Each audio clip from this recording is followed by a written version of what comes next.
Hier, j'ai commencé à parler de l'art de la promenade dans ce lieu qu'arpentait le Rousseau lui-même, proche de Genève, à Confignon. Et le message que je voulais surtout faire passer, c'est que quand vous allez dans la nature, mais n'hésitez pas à salir vos habits.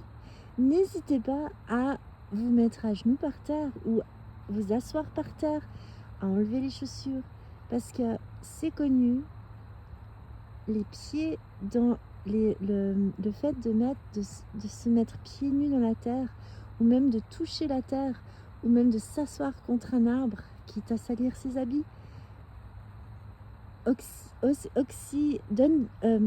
accroît l'oxygène dans le sang.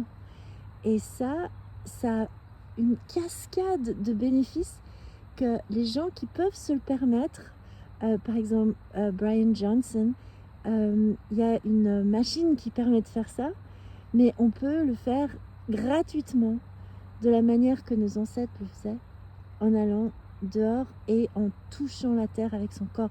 Il m'arrive même, parfois après des longues journées, ou alors, comme je suis hypersensible, des fois je prends trop d'informations, et rien que le fait de me remettre dans la nature, et je pense que beaucoup de gens sont comme moi. Souvent, c'est juste qu'on le sait pas, on le met sous le tapis, on, on, on fait plus, et puis on sent de moins en moins, on sait de moins en moins qui on est, parce qu'on accumule tellement d'informations, que ce soit par les écrans, que ce soit par les informations, que ce soit par les échanges avec les gens.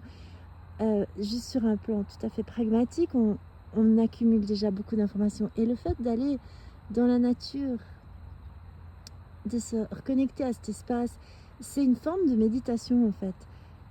Souvent, au début que j'ai commencé à méditer, j'étais tellement stressée que je ne pouvais pas rester assise. J'avais tellement d'informations.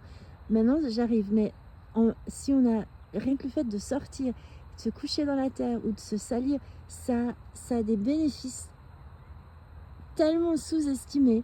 Je pense qu'on s'éviterait beaucoup de factures médicales, rien qu'en faisant ça chaque fois qu'on peut, même 5 minutes, même 10 minutes, le plus qu'on peut.